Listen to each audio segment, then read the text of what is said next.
Good evening. This is the Tuesday, May 7th, 2019 Lincoln City Planning Commission meeting. Please join me for the Pledge of Allegiance. I pledge allegiance to the flag of the United States of America and to the republic for which it stands, one nation, under God, indivisible, with liberty and justice for all.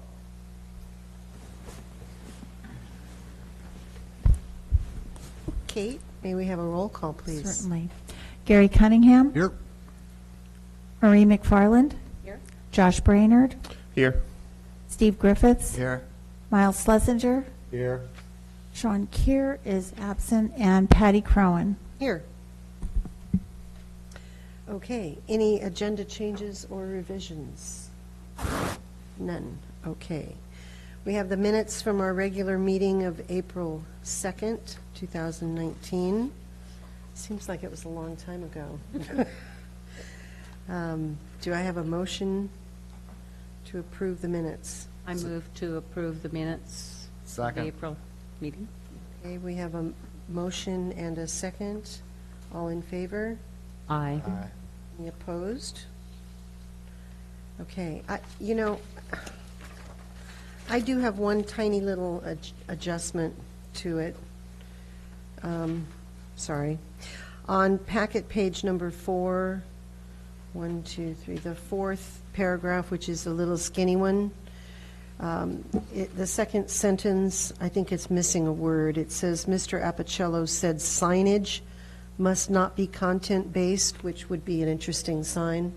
I think it's supposed to say signage regulation, or is there a word missing there? What do you think about that sentence? I think the Signage regulations. yeah, I think that's what we were talking about. Okay, all right. So with that, I think we can consider them approved. No public hearings or deliberations tonight. We do have some old business. I believe we're going to try to wrap up our food carts and trucks discussion, and then a little bit on what's coming up for the work plan. So, Lindsay, you want to jump into food carts and trucks? Yeah. First off, we do have a new planning commissioner here with us tonight. Of course. And I should have amended the agenda to introduce Josh. If you That guys, would have been a good reminder to me to ask him. Josh, can you introduce yourself? Tell us a little bit about yourself. Sure. My name is Josh Brainerd. I live here in Lincoln City on 14th Street. I'm the district manager of the Devils Lake Water Improvement District. And a friend of mine, Miles Schlesinger, mentioned that there was a position open here in Lincoln City for the Planning Commission, and I really think there's a lot of interesting places for the city to go as far as everything that's available here. So I was really excited to come on board. Great. So looking forward to working with everyone. We're looking forward to working with you, too. Welcome. And I guess we're going to keep you two separated, right? You should. That's right. Kate moved me down. She moved you down Yeah. one. Yep. All right. Okay, moving on to Yeah. food carts and trucks. So I made some changes based upon our discussion on the April 2nd meeting and provided a brief summary of that. Tonight I'd like to do a continuation of our work study, go through, identify any additional changes or context that we want to add before we put out a public notice for and schedule the public hearing for this. We have received one comment a couple months ago in advance of starting this that wanted to make sure that if we were allowing food use trucks, would we also allow mobile retail sales? And so I've posed that question to legal counsel Apicello a few months ago when that comment came in, and if he's paying if he would, I'd like him to briefly talk about that, and if that's something that through this process would ultimately be an additional allowed use. Well, I just threw it on him. I didn't tell him. Yeah, I honestly, we've had this discussion relative to food carts under our existing ordinance, and there was a case in Eugene that I don't like, and it basically says you can't. It was a free expression case, and someone wanted to sell books, and they said you're, by creating an exemption for food and cotton candy and whatever to sell on the streets, you were discriminating against this expressive conduct to sell books. So I just think it's not a very good case.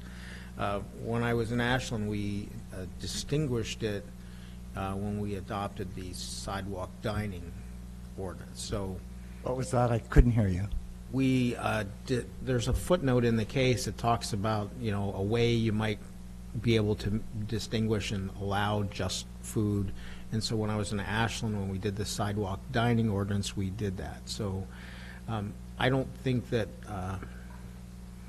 you'd have the same appeal for, other retail sales to be occurring out of vehicles, but especially if you're in a pod, you're talking about having a pod.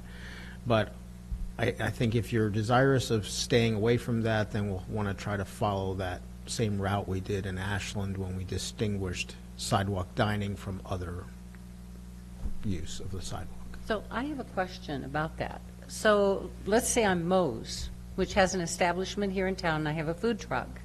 And in my establishment, I have sweatshirts, I have hats, I have things that says Moe's on it. Can I not have that in my food truck? Yeah, I don't think that's what the intention is. And again, there's two issues. There's use of public right-of-way, which is what the Eugene case was about, and then there's private property. So can you limit, is it the free expression problem on private property? No, it's just a zoning issue. So the issue I'm talking about only really comes up if we're allowing food trucks to be on public property through some kind of license or permit. And I think in a pod that's just governed by zoning, you establish what the uses are, and I don't think we'll get a claim Okay. based on that. So since we, as a commission, have moved towards the private property side of things, then it sounds like this may not be a conflict. I do anticipate we getting comments on it, though. We did talk last time, I think, about the possibility of using city parking lots that are not underutilized as sites perhaps for food trucks. So I think we should be very clear and make sure that it's only food that's being sold and no other retail products. So currently, under the definition, I have drafted that I've changed the term on you guys again. Mobile food units, and I saw a few places I forgot to put it in. Mobile food units is the term that the state uses in the ORS. So I chose to go that route. In the definition, I did identify that they were limited to the class 3 or 4s, as we discussed earlier. And so that would create some parameters as well for what is a mobile food unit. What is a mobile food unit as opposed to a truck? I guess, I envision that these are self-propelled vehicles, not the trailer that's dropped off at the back of a truck and, with a trailer hitch associated with it. Does mobile food unit have a definition that precludes a trailer? I do not believe so. So we can put in our standards that it needs to be a motor vehicle, a self-contained motor vehicle, or what did you call it, self-propelled motor vehicle. But would that take out then the trailer that is pulled into a site for use at the regatta park for vending for a 3-day event, let's say, and the car... Like a smoker or barbecue or Yeah. something like that. If it's not on its own chassis and engine, if we added the requirement for self-propelled, it would. Yeah, I don't think. But that's public, that's not That's a private special event property. permit, That's a yeah. special event permit, so, It's a different animal, right? Yeah. Yeah. And again, we were separating, regulating private property. You know, how many parking spaces do you need for, you know, a street vending pod or whatever, and what kind of, you know, common area and picnic tables and have to be there. We're separating that land use matter from licensing of, you know, food trucks or mobile vending units or whatever. And if our license ordinance could say it has to be, you know, a trailer or not a trailer or whatever, we could address that. The question would be, is that going to be applicable as, you have vendors now through special event permits, and they're not all, most of them, I suppose, are not vehicles that can operate on their own. So, and that's not limited to food. So I don't know that I would want food vendors to have the minimum review, but if it's not a food truck, and it's going to be in a special event, I don't know that I need it to be, but you could, if you want, use that same licensing process for other food vendors. But, you know, you don't want to regulate everybody that sells things at a special event. right. And the it- council It feels like the did special just- events are typically held on public property. And outside of the purview of Title 17, with Yeah, the exception of and uses. they're, you know, they're for a limited period of time. I mean, this, what we're contemplating here is a Permanent. yearly permit to operate, not a limited 3-day or whatever. So I think they're two separate, I'd rather keep them two separate animals if we can. Yeah, and council did just go through a pretty big update for the special event permit, so I think it'd be too soon to go back for any changes on that. But to that end, then, would Miles' concern that a trailer of a smoker or a barbecue unit or something used at a special event would be okay? Generally, that would, yes. I mean, each event has to be analyzed on its own, but yes. Okay, And Yes. they still have to have the same health department approvals, and We don't, yeah, I'm sure they do. well, yes, I'm sure they Sell do. food. Yes. Right, But we wouldn't use these regulations to to analyze do that. that, Yeah, right. this would only be for Only for private property, mobile food units. food units that are located on private property. Right. If you happen to be a licensed mobile food unit and you want to go provide services at a special event, you go through the special event process. You don't automatically get to go onto public property just because you have a license. So you show up and you show them your license and and they say, well, that's great, but we need to see all your other permits because you're coming in under a special event. Right, So okay. the way this would set up would preclude us, the city, from offering space in public parking lots to food trucks for a non-special event. In the city parks, right now, the parks director can allow concessions, parks concessions.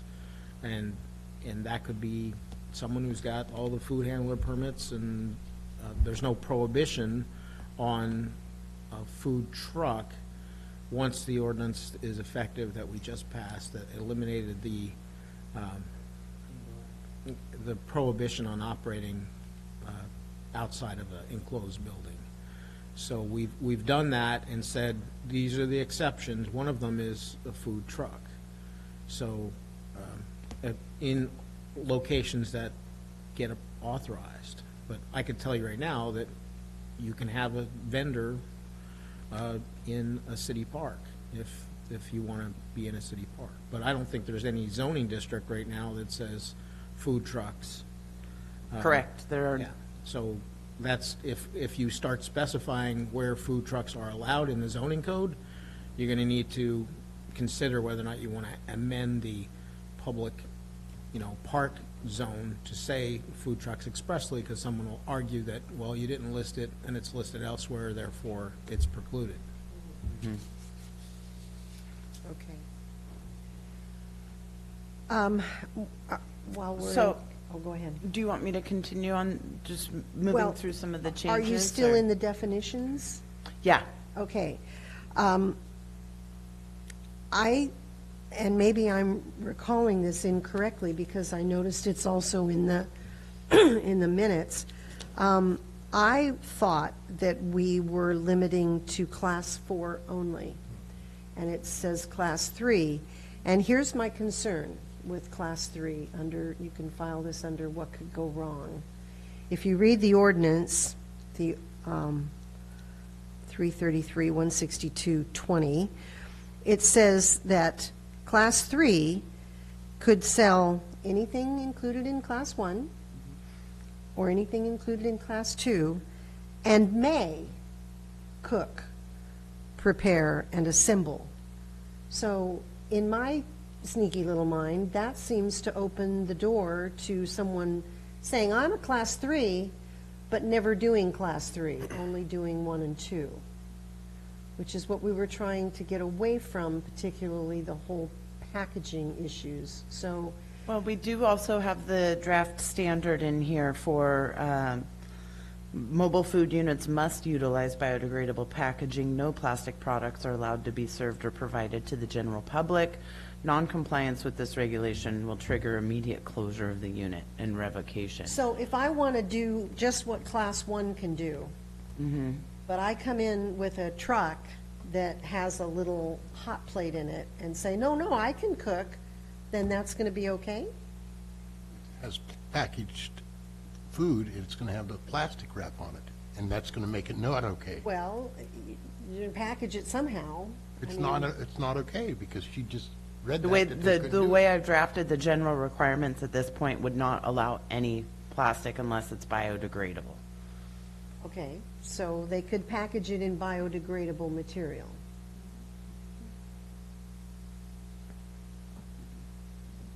So So the, someone could pull in and say, I have this food truck and I'm going to sell boxes, biodegradable The- paper boxes of Krispy Kreme donuts. the Class 3, the way I viewed it was that would be your vegan food truck that's not cooking meat, which is specific to only Class 4. And so they're making salads, maybe you're going to get a tofu salad, or something of that sort. Was more of they put it together, but they're not actually dealing with the hot cooking aspects. I'm just looking at what could go wrong. Mm-hmm. And when I read that, it seems pretty squishy to me. Well, but the think about, the classes. Class 4 also allows 1, 2, and 3 in it, under that ORS as well. What is the real difference between Class 3 and Class 4? Meat. Cooking meat. What about prepared meat, already cooked meat? Then that would be a Class, I'd have to pull the ORS up. I don't have a computer. Class 3 is, mobile food units may serve any food item allowed under Class 1 and 2 mobile food units, and may cook, prepare, and assemble food items on the unit. However, cooking of raw animal foods on the unit is not allowed. Class 4 is these mobile units may serve a full menu. So no raw animal. So pre-cooked meat could be prepared on a Class 3, like a sandwich, if they're doing sandwiches or something. So you're saying like a vegan or a vegetarian Or would be, salad. could be Class 3 without being Class 4? It still doesn't answer the question, because if they are allowed to camouflage themselves as a 3 or a 4 and say, yeah, I could do that, but all I'm really doing Well, is they would 1 and 2. they would actually have to prove that they have those permits from the state as a Class 3 certification or a Class 4 Sure. certification. And maybe they do, but here they're just going to sell packaged foods. junk foods. And, you know, with the other regulations, that's how we would address if we don't want prepackaged food. You know, you think about restaurateurs, they're gonna have to package their food at some point if they want to sell it single service out of a truck. So, and I think it's a Well, pretty, if they have to, I guess, if they have to get a specific permit related to Class 3, then I guess it's all right. I'm just, another option is we could request that they provide a menu at application, just so we can review and make sure that there's no plastic products that are gonna be, it's a good idea. I like that idea. and we can't discriminate on the menu, but Sure. it's like, I don't like this food, I but. don't like that. Yeah, well, okay. So does the council, or does the commission think we should add maybe a menu to the application requirements? I like that.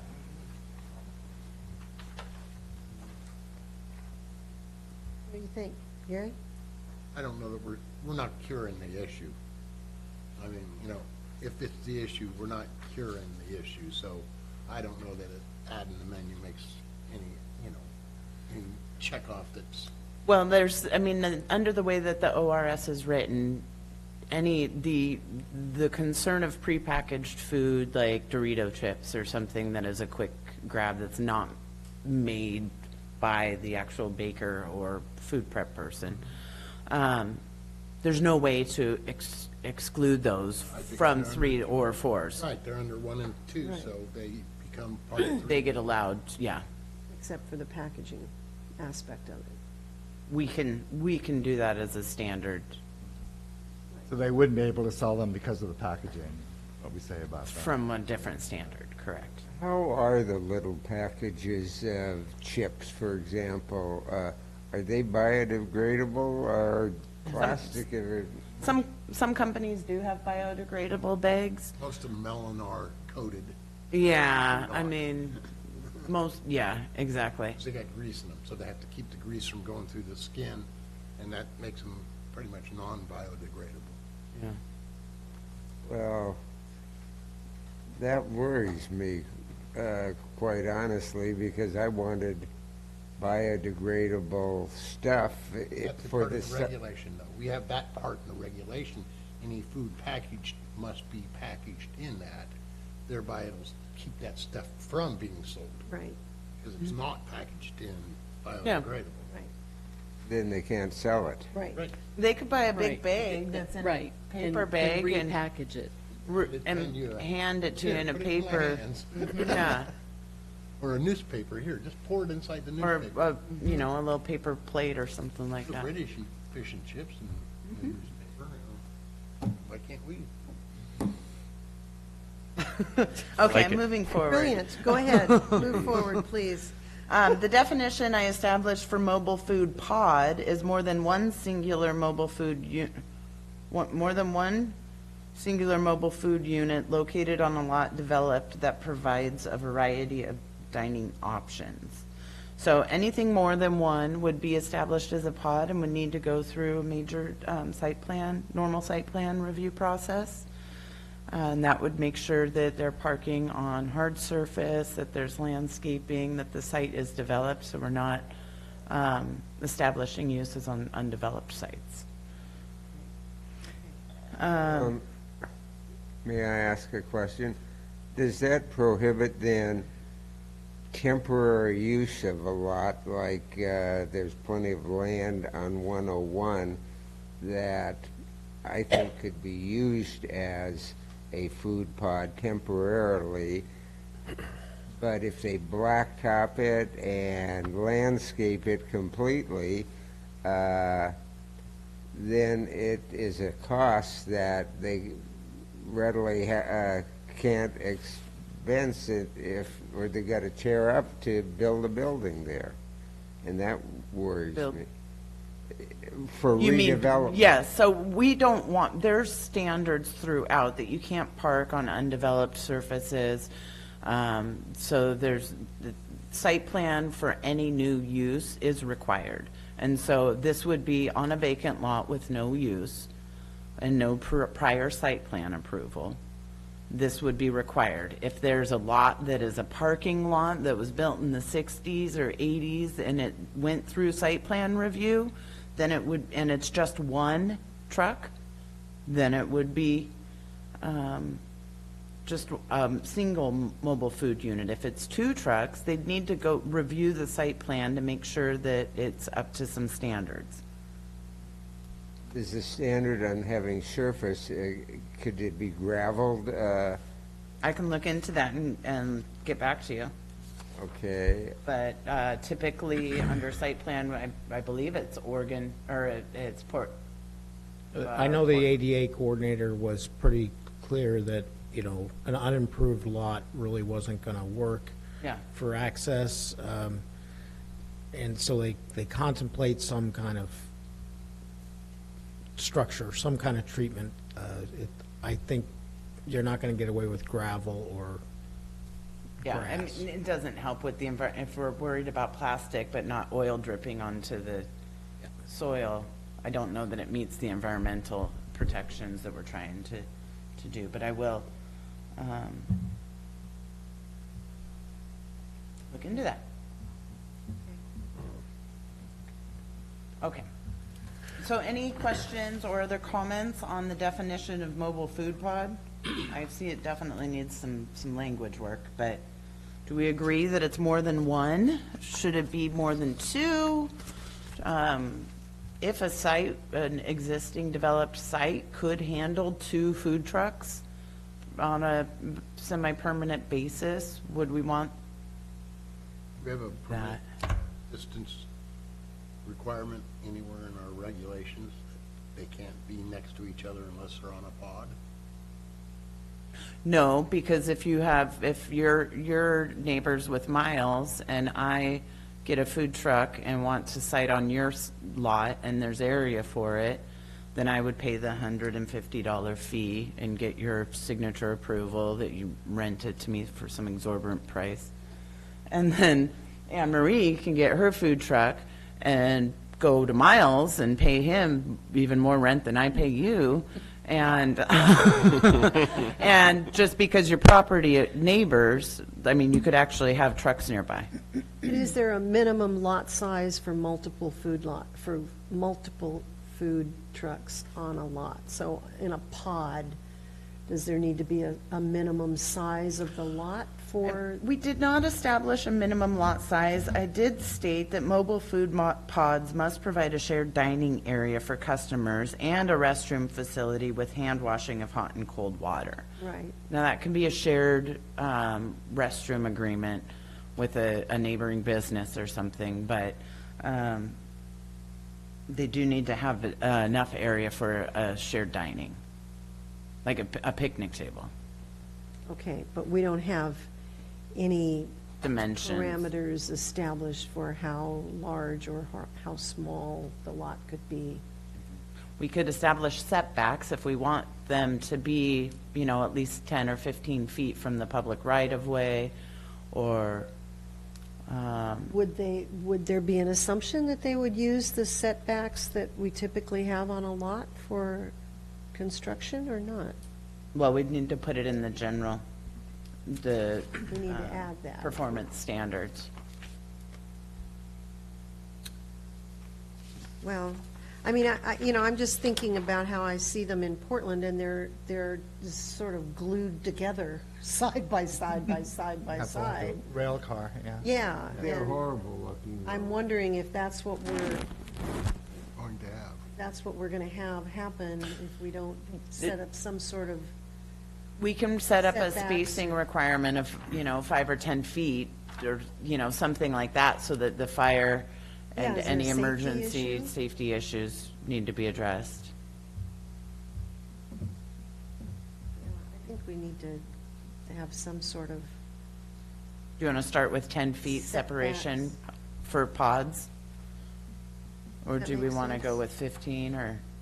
We can change it after a public hearing. yeah, You could say 10 feet from perimeter, property perimeter, and then 10 feet apart.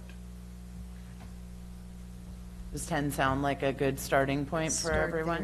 there. Yeah, I'll think about it.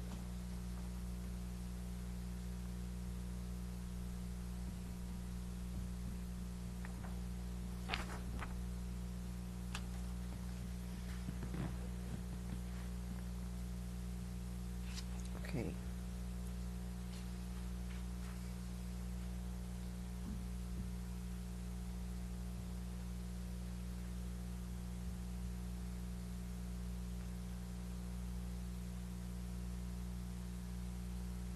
Okay. So have we established that more than a unit is a pod, or are we not saying that? No, Right that's now, what the we are saying. definition is that anything more than one is a pod on the same On the site. same site, yeah. 2 is a pod. 2 is a pod.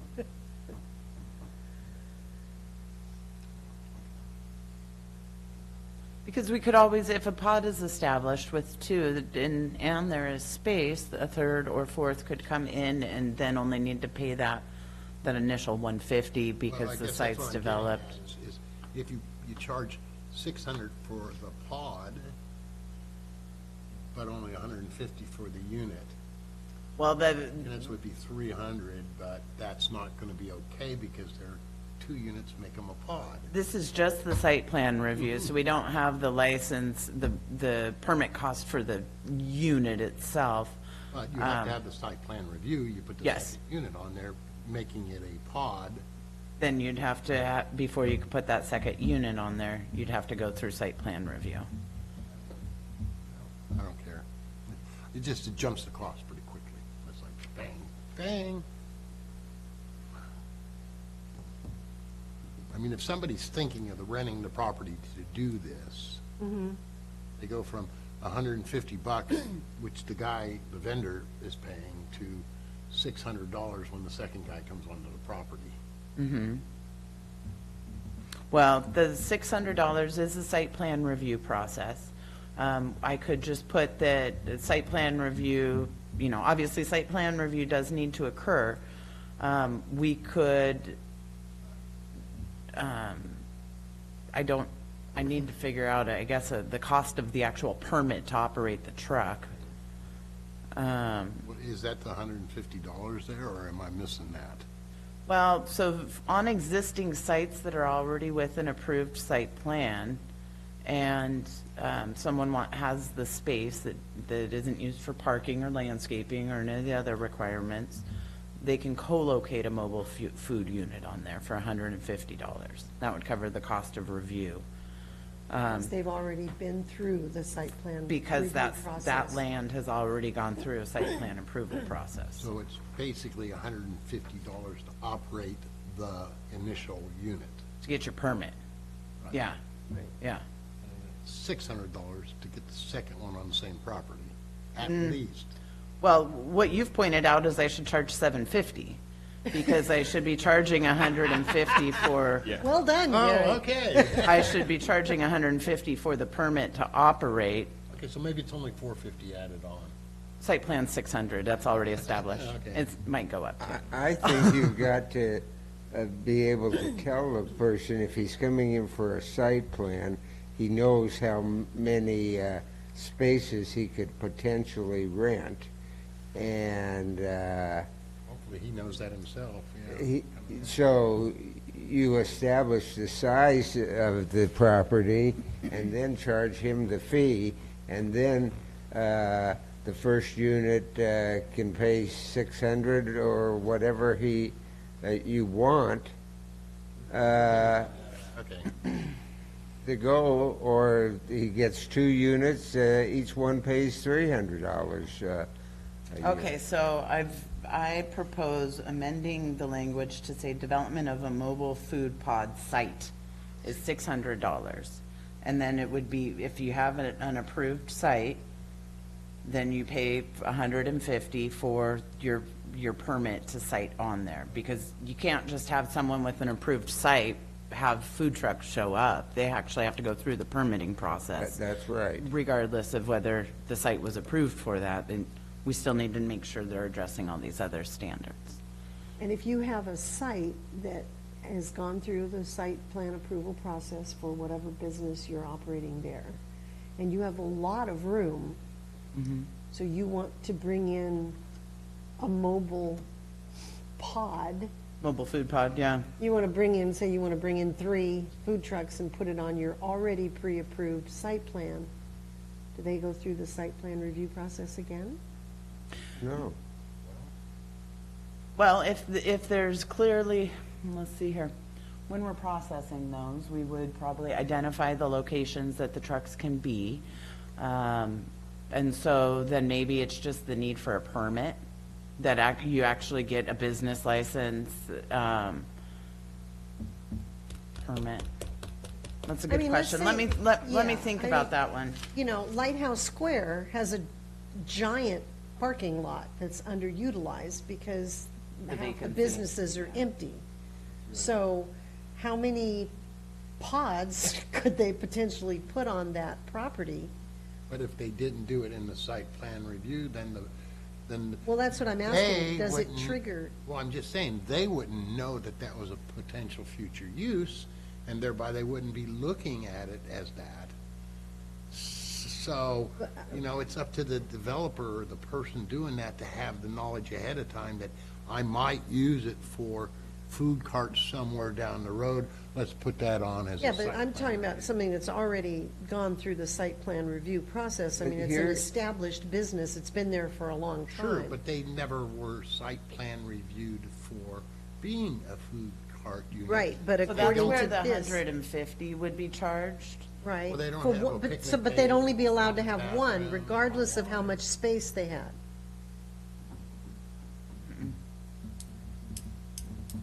Okay, so that, I think that needs a little bit of thought, the fee structure, because. Do we want to create a maximum of the, how many can be in a pod?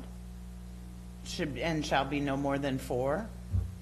Or And if that's the concern, I mean, I think that case is, that example is a Almost like good one. market, you know, I think we need to identify the potential number that could be on a pod when the site plan review is made. And, It depends on the size of the site. Yeah, but Why can't right, you, it would. why Okay. can't you tie the site to a physical, not a location, but a specific set of parameters that it is, if it's an acre, it's X number can go in that spot. If it is 2,000 square feet, this is amount. I mean, something like that. Tie it to a Well, it depends on what else is Put a developed on 10-foot the barrier site. between them, see, we're already doing that to some extent. Right. Because you're looking at the size of the box and 10 feet on each side of it. You know, you- And 10 feet around the perimeter of Right, the right, lot. right. So you're already limiting the building. I guess what I'm trying to get at is, we have, as you say, already developed sites for other purposes. They're there, they have the necessary stuff, maybe minus a picnic table, a bathroom, hot and cold washing your hands, water, you know. let's take Lighthouse Square again, which is a good example. I would say if they want to put a food cart in there, more than one, so it's a food pod, they have to come in for another design or site plan evaluation for $600 if that's the fee. I think they have to because of the additional requirements of a bathroom, hot and cold hand washing, common picnic table area. I don't know how you ever get around it. So places that are already close aren't really going to be site plan review for this purpose, because we never had this purpose before. Correct. So it'd be establishing a new use. It'd have But to if be- we do 150 per unit, as a fee for them, but I think the pod thing that you've got And then in there's probably okay already, because, you know, that's the additional bathrooms and tables.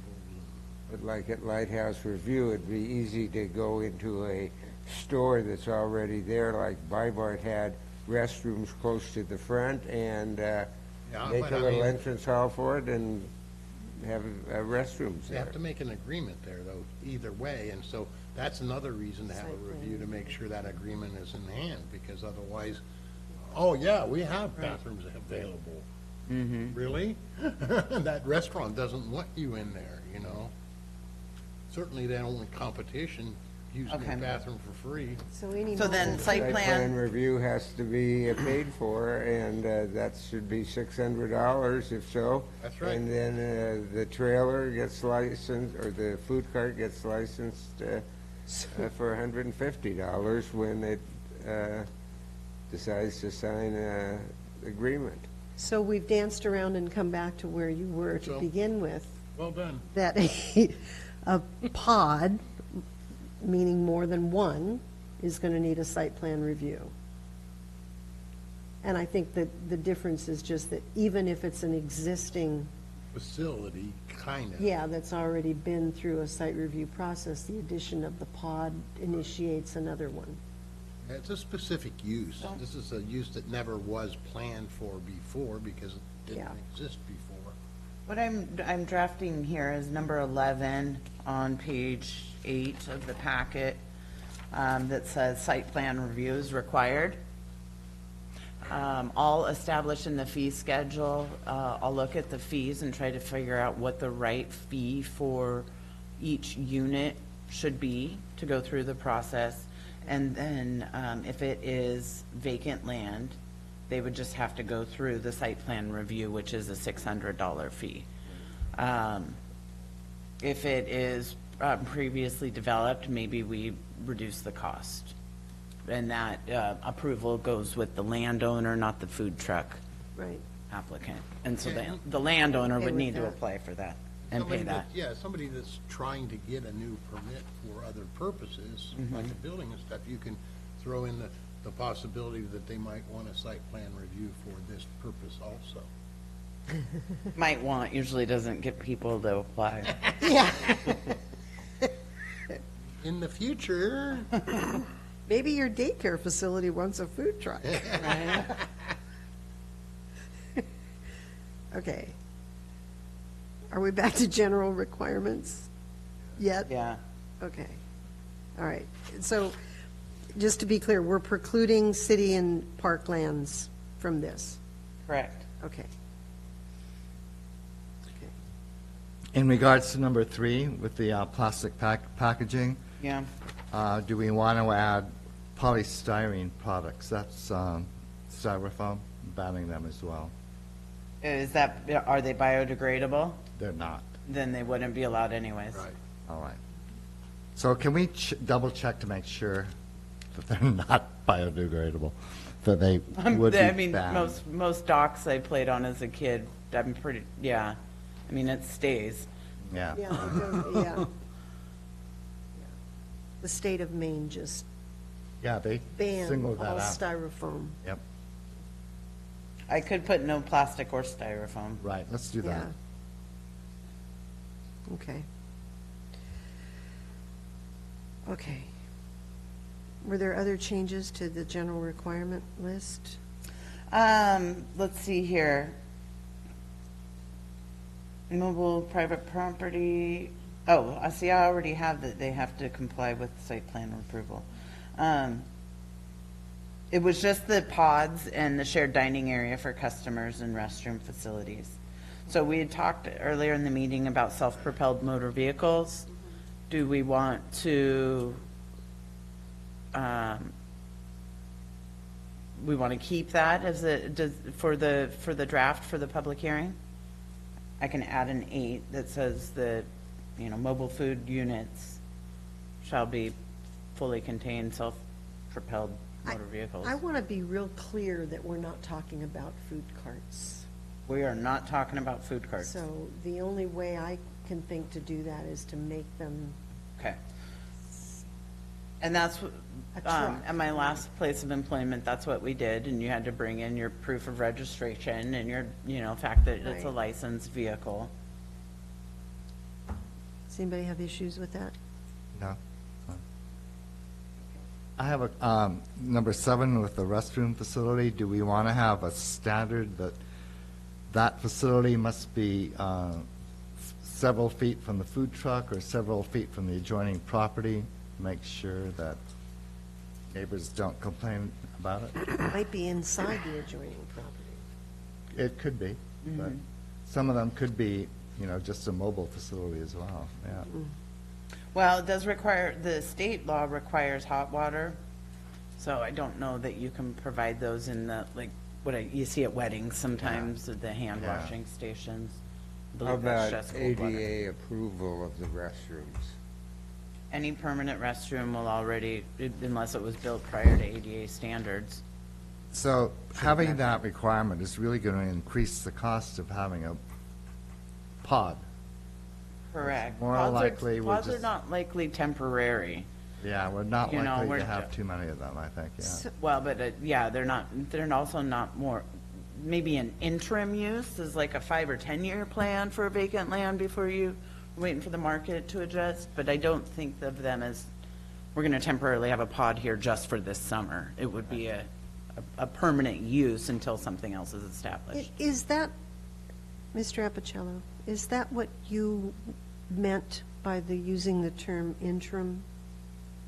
To generate some income before a permanent location is established? What I was referring to was that most of the time, infrastructure for a project can be developed in phases, and if you build your parking lot but not your shopping center, you might be able to have a pod, I mean, because you'd have the improved surface as long as it passed ADA, and I know that there's interest in doing that. Of course, the interest is in doing as little as possible, but I think you could not have to, as Miles said, rip out the asphalt if you Right. built it in accordance with an approved plan. You just phased it, the idea that it doesn't look like it's an incomplete project, it looks like it's a discrete phase of a larger project. So when I read that in the notes, what I was seeing was, for example, the development formerly known as the villages that perhaps will be developed in that phased approach, and the commercial could go in last or late, and there would be an opportunity to perhaps put a pod of food trucks up there earlier rather than when all of the commercial is already in. Is that sort of, Well, I think you're probably still going to need, it to be located next to some kind of a event center, whether it's a hospital or a school or even a construction site. There's got to be the need, and, going to the villages to go to a food truck probably isn't going to. no, but I can see houses going in up there before commercial going in up there. And so that's what I'm thinking, that there could be a draw for. Yeah, I see it more as a like Highway 101 undeveloped parcel or parcel that's been sitting vacant for sale for a long time, and they want to do something to realize some activity on the site to draw attention to it, and some kind of discrete phase, involving paving. Now, when you get more complicated, unless there's a bathroom next door or whatever, in a public park next door, like down in Taft, where we have certain bathroom facilities that are available, it may get pretty expensive pretty fast. But I think we're just talking about infill and a couple undeveloped commercial properties. It's reasonable to think it could be a temporary or interim use. Okay, thank you. I have a question.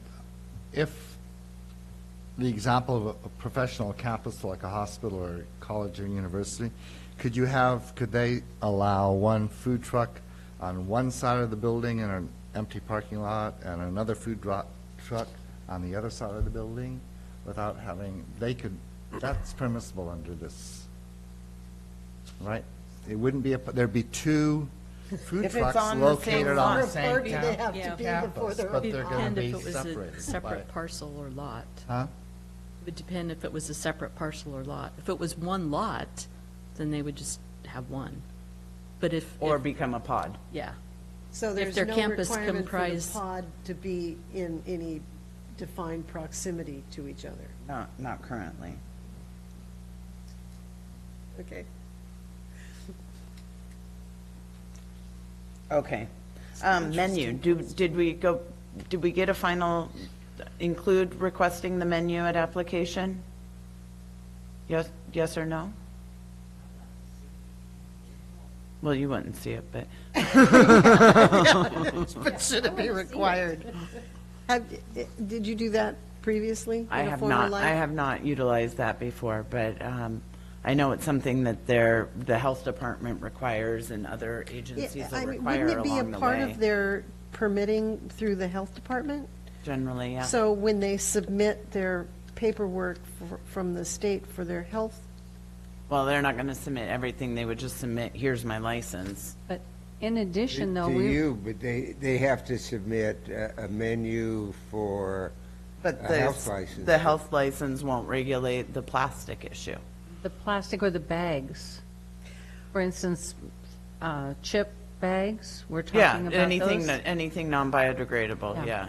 Anything non-bio, then that would be our only opportunity to see it and either make a comment to it or Okay. the city. unless you ask I'll look for. How about if you, just a thought, but how about if you, rather than seeing the menu or in addition to, ask the question of what type of product they are going to serve their food on? Well, they know it can't be plastic. But what about just simply asking, what type of cuisine do you plan to serve from your food truck? Is it going to be, Thai I food? don't want to Is pick it- out, Yeah, I don't like I don't cuisine. want to be What- biased So that the way. other Well, option, then, the other menu idea I does the had. same thing. So I think avoid the menu. I don't think we have a need for it. We can just require they provide a plan on how they will meet the requirement number 4, Yeah, I like That that. would work. or 3, I mean.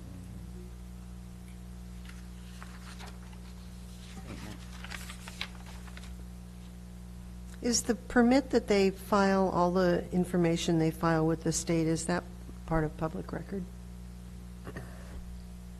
I mean, if we I'm want to. not sure, yeah. Okay, I'm just curious.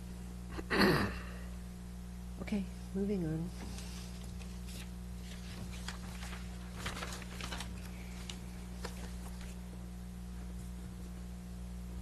Okay. Moving forward, complete application.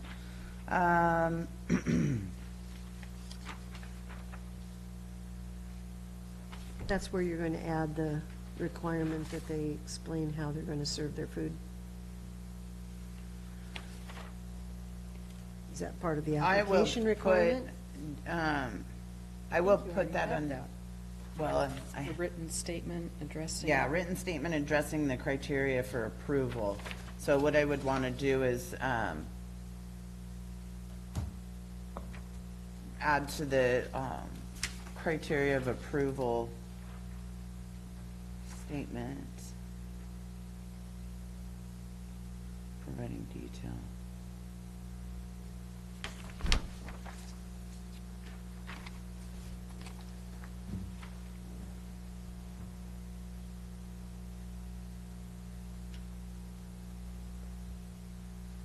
No requirements 1 through 8. And in number 3, under complete application requirement, are you going to strike carts? Under complete application, Number 3 says food truck oh yeah, slash I need to carts. actually change, that was the one I noticed, it's mobile food unit. Oh, okay.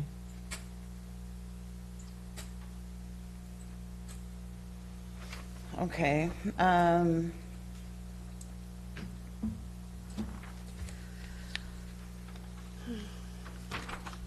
site plan to scale, location of common eating area, if any. location of nearest public beach access. I didn't strike this, but I did add the 500 feet from ordinary high water mark under performance standards. Because I think it would be wise for us to just have the applicants and the vendors know and understand the intent of why we don't want plastic and we don't want it being brought down to the beach. And that's something that we can help with in-house as well. A trash disposal plan, if applicable, based upon the designated class. I need to change that to 3.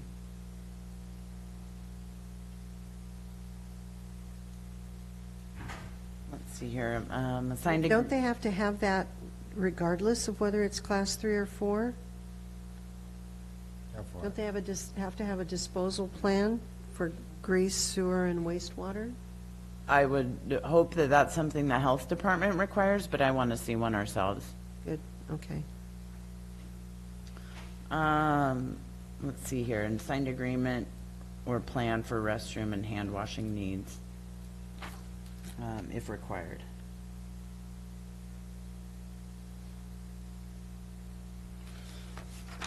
So for performance standards, we have that it can't occupy any space for, required for use on the same site, not block travel for safety needs.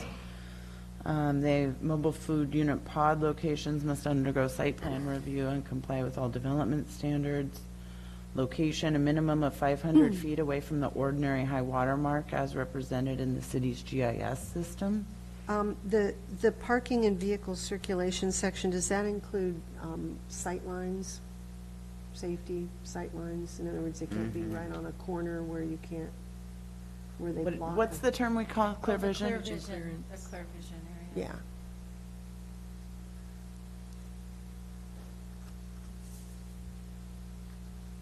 Yeah, good point, thank you. No drive-throughs. The mobile food unit may not provide or serve customers as a drive-through facility. For signs, I put that identification, promotional signs, and graphics wholly applied to the surface are exempt from a sign permit, not regulated in the total area. All additional signage must conform to our sign code.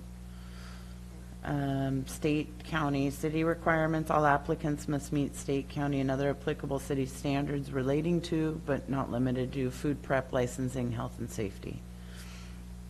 And that would be, you know, the fire department, making sure they have their extinguisher and all of that stuff. And does that include vehicle standards, like a license of the vehicle? Yes, registration? Okay. yes. The community, this one I added, the community development director may impose additional requirements as deemed necessary to protect public health, safety, and welfare. The criteria for approval, I added number 4, that they have to make sure they meet our licensing requirements of Title V.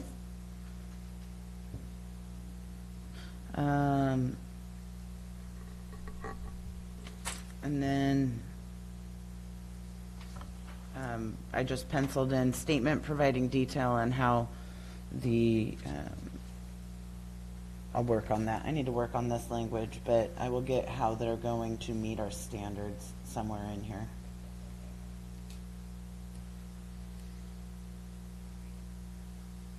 And that's standard related to what? The general, I'm sorry, the general requirements. Is that number 4? Oh, it was number 5 I hand wrote in here. Oh, you wrote in there. In regards to Okay. the no menu, but we want to make sure that they understand they can't have plastic or non-biodegradable. Okay. So then revocation section, there's 2 reasons that a food truck permit may be revoked, that the approval was obtained by fraud or erroneous information, the use is being exercised in violation of any statute, ordinance, law, or regulation. So ultimately, if they're operating and selling plastic or styrofoam, revocation can occur. Okay. and I don't believe this exemption is needed anymore because of the ordinance change that Mr. Apicello processed, but I did place an exemption in the draft. The mobile food unit permits were exempt from the requirement to operate from an enclosed building. Kind of make them restaurant on wheels. All right. Any other questions, comments on this? I'm assuming what we're moving toward now is a public hearing on the notification and public hearing on this? Yeah, I was just looking at the calendar. If we got notice out next week to DLCD, we could potentially schedule a public hearing on this for June 18th, Planning Commission meeting. Okay.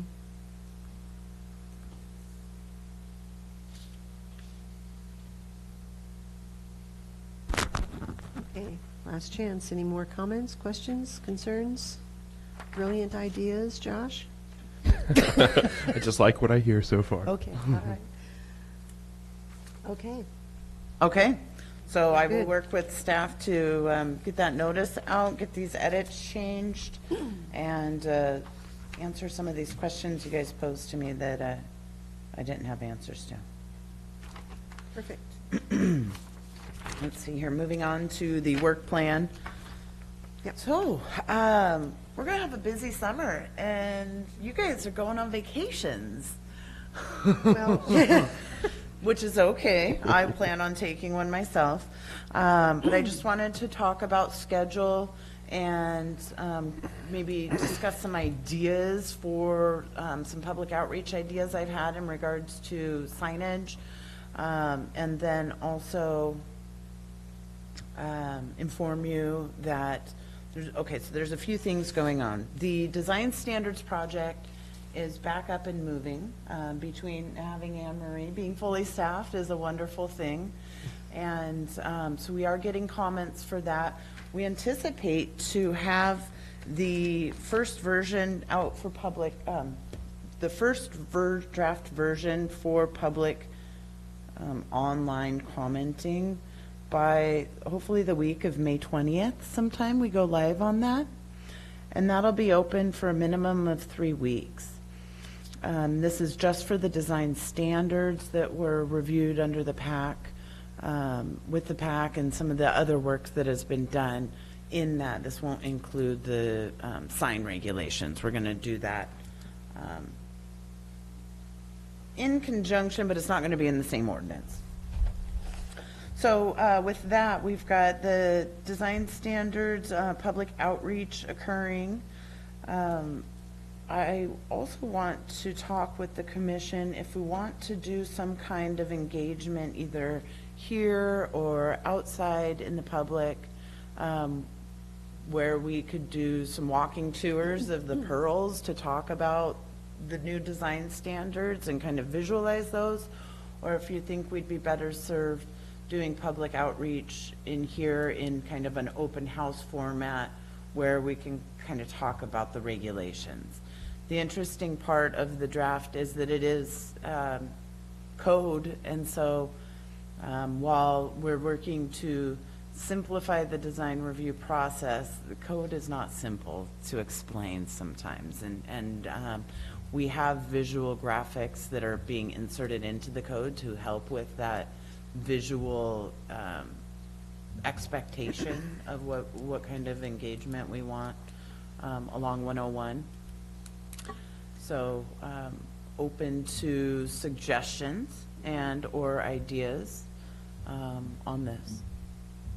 What's the target group or groups in the population that you feel need to be engaged? I know that I assume that the Chamber of Commerce has already been engaged to and some has been active to a certain extent. So are you targeting primarily residents or business owners? I really would like to make it a citywide. We want to hear your input from everybody. Yeah. You know, with not just developers and business owners, but residents who will be utilizing these spaces and active places and driving through and looking at them every day. Didn't we have a lot of that, though, during the visioning?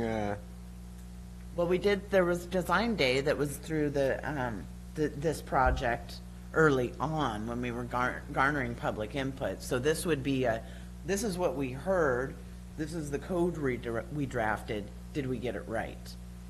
I think that's really important to let the public know that there's been a lot of work done on this already, and maybe the first people to go to would be back to the folks who were part of that process and make sure, ask them, did you get it right, before we take it out to the broader public, I think. Okay. Yeah.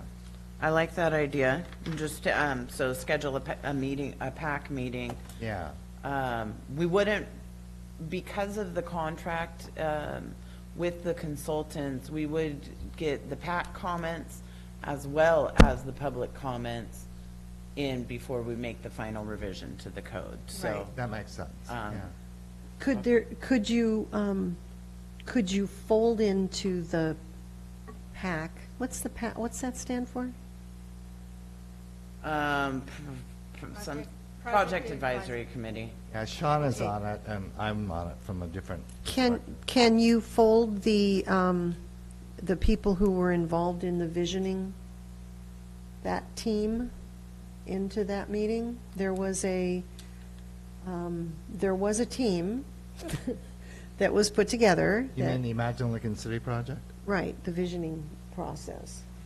So there was a team, it was a pretty broad spectrum of folks who came together to help with the outreach to the broader community. And it might be helpful to invite them to that. Or to have To a help separate. spread the word, yeah. Well, Or to have a and separate thing after you meet with the PAC group and get their I feedback. think it would be, I hear what Steve is saying. I think it would be difficult to get the Imagine Lincoln City participants up to speed with what the PAC has been dealt with in the weeds of the design Right, standards. right. But I do like your idea of utilizing our active citizenry to help spread the word, to get more people to complete the online survey and get our feedback.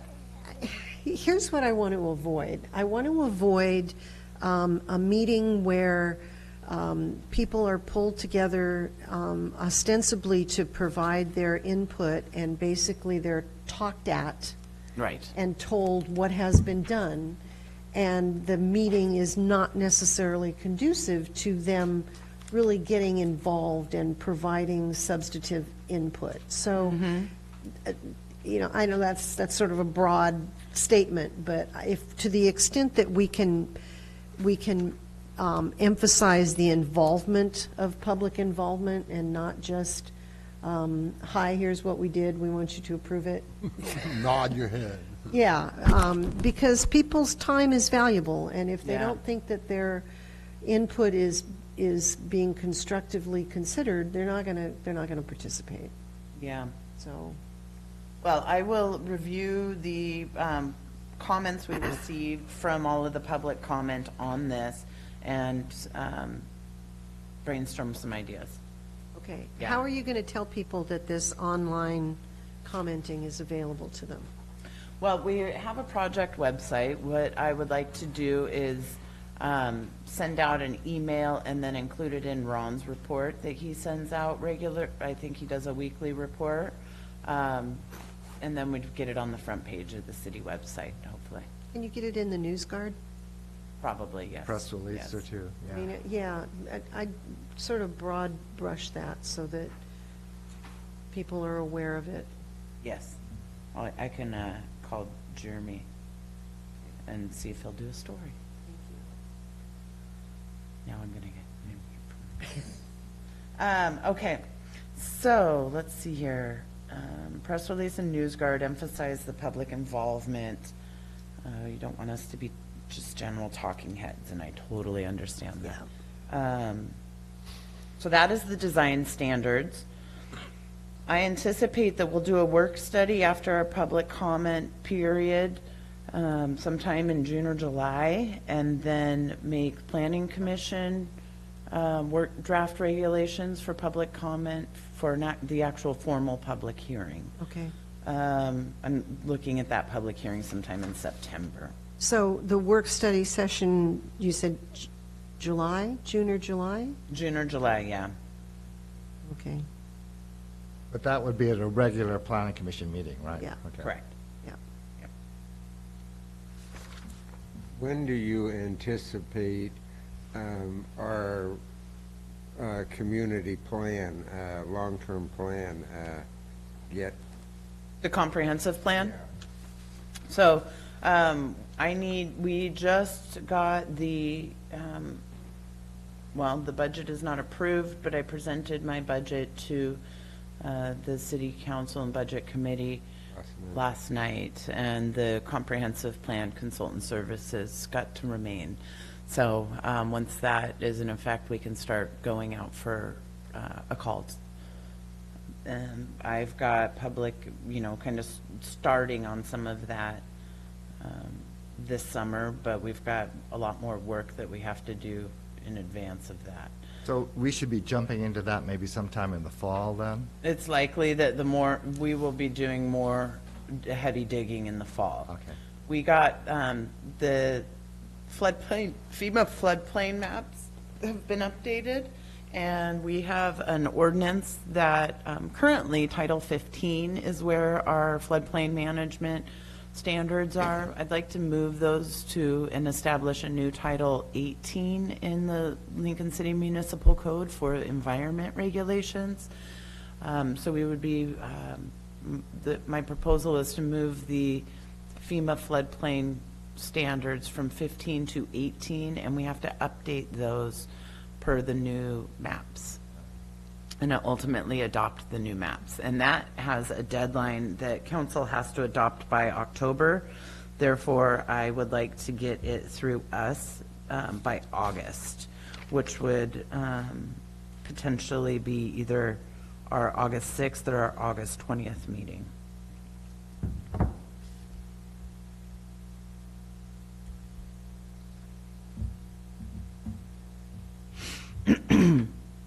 Did I hear someone say the 20th? I did. Oh. Is your birthday August 6th? No. Oh. Okay.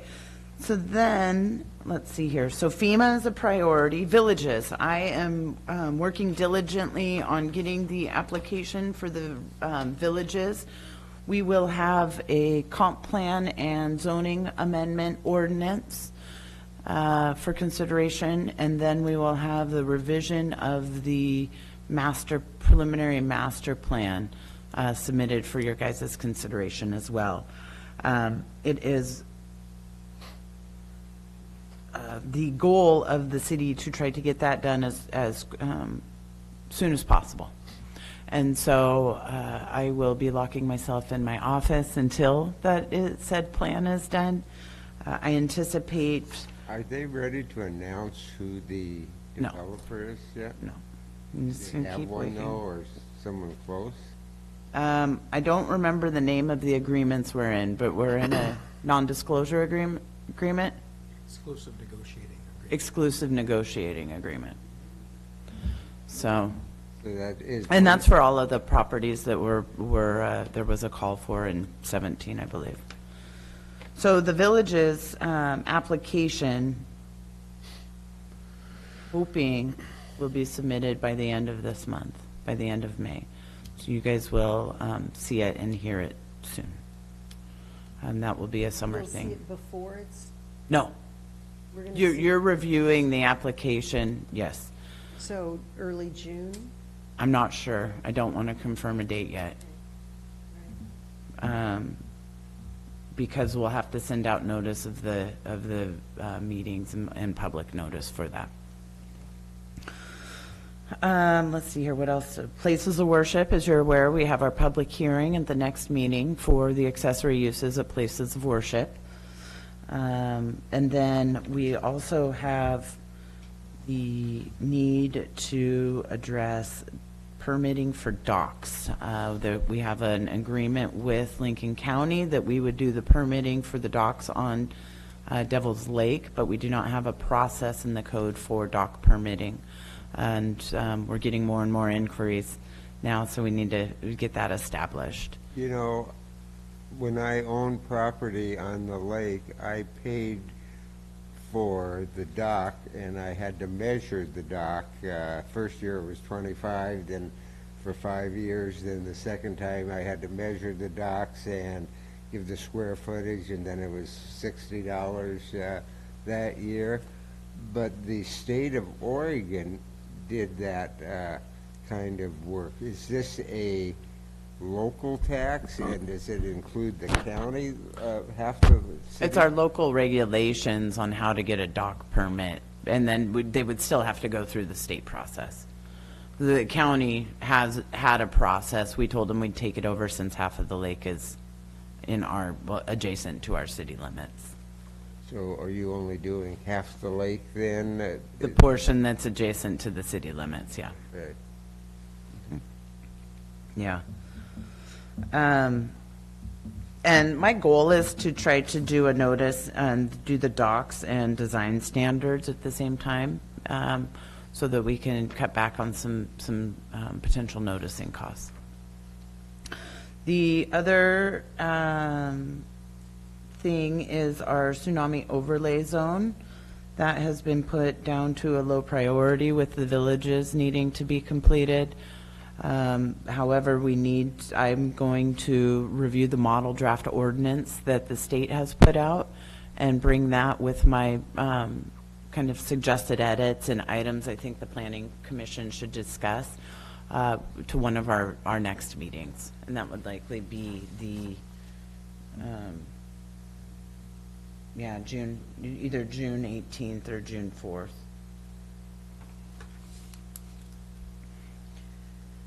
Oh, boy.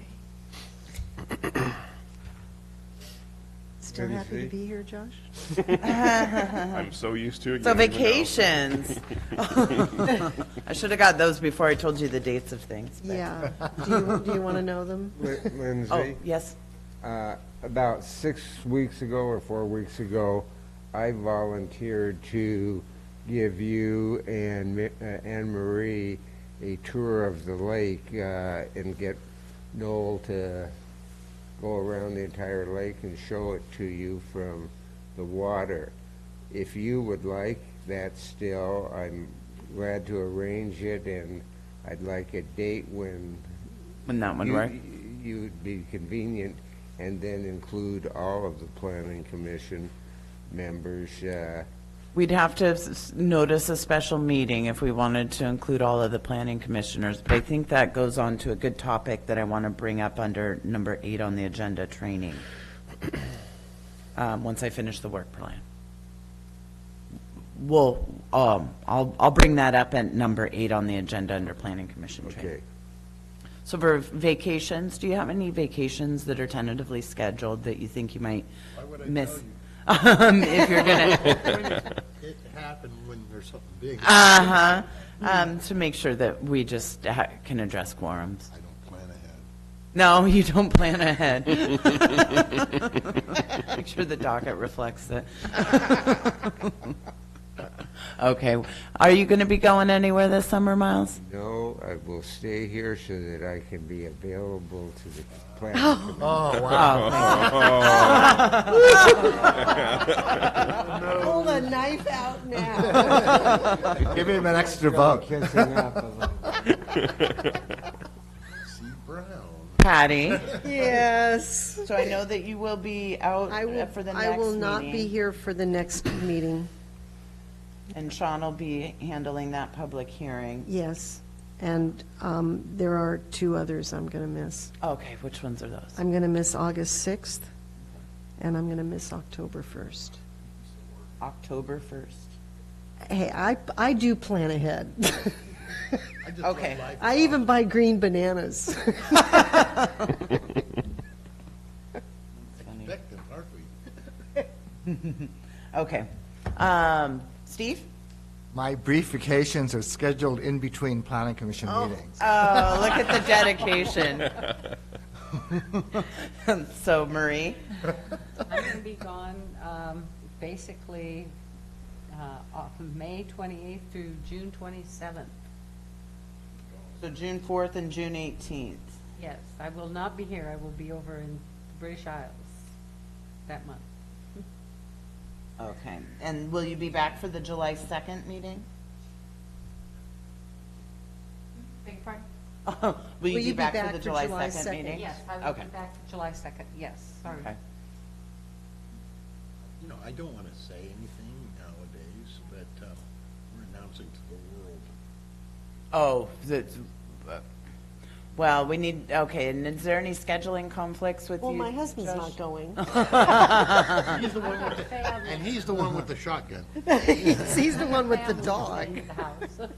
Josh, do you have any scheduling conflicts for the summer? No, currently I don't have any travel planned, and my district meetings are on Thursday nights. So. Okay, okay, perfect.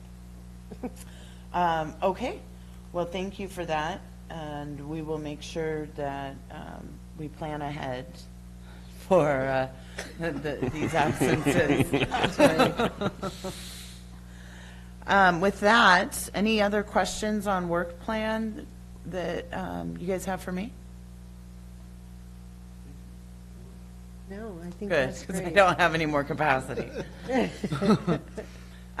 New business? Do you have any? I do not. Okay. Do you want to announce your new business? Oh, do we have training? I'm gonna, Well, she's not there yet. You want to do that? Well, Under I'll new do it business? You want I'll to do do it it there. under reports and comments? Okay, okay. Training. so, I had an idea. You guys are very well versed in a lot of your knowledge that you have, that you see relates to planning and the lens that you look at or think through as you think about planning aspects. And as I've been toying around with how to address planning commission trainings, besides giving you guys assigned reading, I thought maybe the planning commissioner could provide a training on your specialty or your background, something that you know that it would be useful to either staff or the general public on just kind of know that Patty has a lot of information on geology. And you know a lot about water and a lot about the lake. I'm not sure Marie has a very business background, but I think that, so I just wanted to put that idea out there. If you guys think about something that you think would be good to share with the group as a whole, something that you know about, a resource that you saw that you really liked, I want to be able to open up this aspect on the agenda for a brief, 5-10 minute conversation just to kind of get wheels started. I'm not going to assign you a lecture time, but, just kind of get wheels started on, for the other commissioners on thinking about things that maybe you have learned the capacity or process to think about when you hear something that someone else might be off in left field thinking about something else. I just thought of something, and that is maybe we could let you know, and maybe you could send out a message to the commissioners when there's a presentation in Lincoln City on a topic that may relate directly or indirectly on our work on any city issue like the comprehensive plan. So for example, about a week ago, there was a special presentation at the Driftwood Library on climate change and the impact that's going to have on the Oregon coast. And I think, for example, that's one topic all of us should be thinking about and learning about as we begin to look at the comprehensive plan, because that should definitely impact our work on that plan. Yeah. Yeah, I think that would be a good resource. I do get I try to get the agendas out earlier.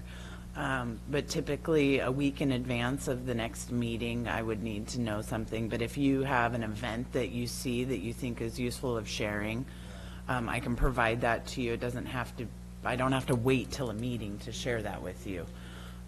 if those things come up. But just don't email your own commissioners, email it to me and Kate, and we'll get it out to the rest of you. Miles? I have a favorite project that I really like, which was part of the Nelscott Gap. We applied for a build grant, Yep, and and didn't get it. we didn't get it, Yeah. and we really did not prepare enough to do that. And I tried to get, before Anne Marie started, a contact going, and he supposedly got a contact in Ron Wyden's office, and And I spoke with that contact in Ron I Wyden's office. haven't heard any. There's not much. I would need to, I have to go back to my notes, but there wasn't much that he could provide me. And so there was, I have to go find my notes, but I think I brought it up at the last meeting too, but yeah. And that's in regards to the Head to Bay Trail, correct? That's regarding. The Head to Bay Trail? It wasn't Well, that it the... was a separate road to go from 51st Street in Taft all the way to East Devils Lake Road and up to the golf course. And I think it's tremendously important to start that project and do it a bit at a time, because it works well with the sewer extension that we're hopefully going to do for the east side sewer, and that work can provide an alternative route to 101 in the summertime, in an emergency, in high waters,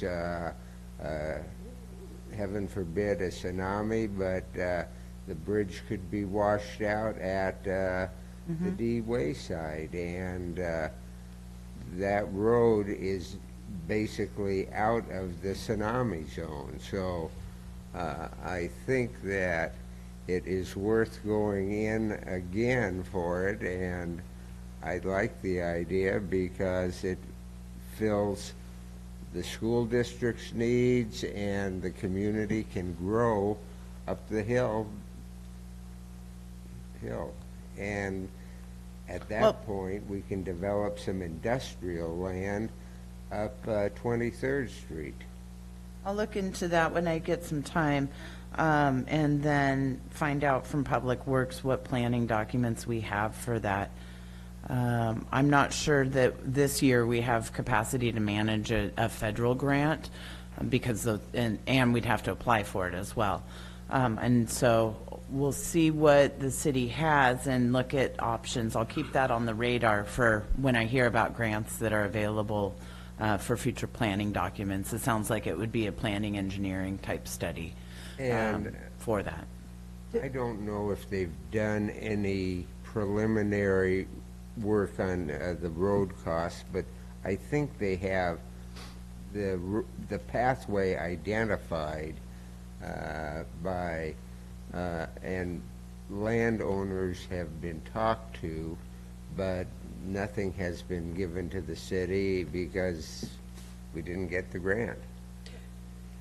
Do you know if ODOT has any planning efforts underway along the coast to maintain 101 in the event that? I do not. Okay. That is a big problem for Lincoln City with one road north and south, basically. Yeah. Okay, so training, shoot me ideas if you guys have any. Okay. If there's something now that's not a lecture time to lecture your commissioners, this is educating them. So. Any reports and oh, sorry. That's okay. Go ahead. Reports and comments. Steve? Yeah, I do have one. I'm a resident of the Nelscott neighborhood here in Lincoln City, and I'm also associated with the Nelscott Neighborhood Association. And about 3 years ago, we applied to the Oregon Geographic Names Board to have an unnamed creek that stretches about a third of a mile, flowing south from just south of Olivia Beach to southwest 32nd Street, where it enters a culvert and then goes out to the ocean. And we asked that it be named Nelscott Creek in honor of pioneer families that settled the area, the Nelson family and the Scott family. And just last month, background a little bit, the Oregon Geographic Names Board approved that application and recommended it to the U.S. Board on Geographic Names. Oh, great. And I got a notice just last month that they have approved naming the creek Nelscott Creek. It was unnamed, but it's now Nelscott Creek, and that will be on all maps now going into the future. So, Cool. and I wanted to thank the Siletz tribe who approved our application, the Lincoln County Commissioners who approved it, and also the North Lincoln County Historical Museum was very helpful too by providing information about the history of Nelscott to the Oregon Geographic Names Board. So we have a new place name in Lincoln City. Congratulations. Good job. Any other reports, comments? Nope. Okay. And we do know that the next meeting is Tuesday, the 21st, and we will have a public hearing. I'm sorry, I have something for reports and Oh. comments. I didn't look at my notes. Okay, backing up. So the sign code ordinances that were adopted in March will become effective tomorrow. Anne Marie Skinner, our new senior planner, as well as Craig Grabenhorst, will be going out to the general public and talking with business owners about those changes and garnering interest, emails, and contact information for any future engagement on our sign code design update. So if you know people out and about, tell them to say hi. We will, Anne Marie and Craig will be going to the majority of businesses after they've opened so that they can meet with people and actually just kind of walk through the standards and try to get early engagement and contact so that we can have active participation when we go through our sign code update. And these are interim ordinances? They're permanent ordinances, but there is one regulation in there that is interim. That is the flag allowance. There's still some issues that I need to work with our legal counsel on in specifics to some of our oversight and permitting process. But yes, so flags are currently allowed that each business can have up to 3 flags. If they remove 2 of those flags and put feather banners, those are allowed. That will sunset in October. So it is an interim allowance for feather banners until, and hopefully we can get some draft standards prepared by October so we can go into permanent new sign regulations. Thank Hopefully. Okay. So next meeting is a public hearing on places of worship. I won't be here. Sean is our vice chair. Steve, I'm going to ask you to sit by Sean and back him up. I know he's going to be fine. I was just hoping he would be here tonight so that we could just kind of chat about it. But I know you'll be his wingman. Okay. Okay. All right. Anything else? I don't think so. No? Okay. We're adjourned.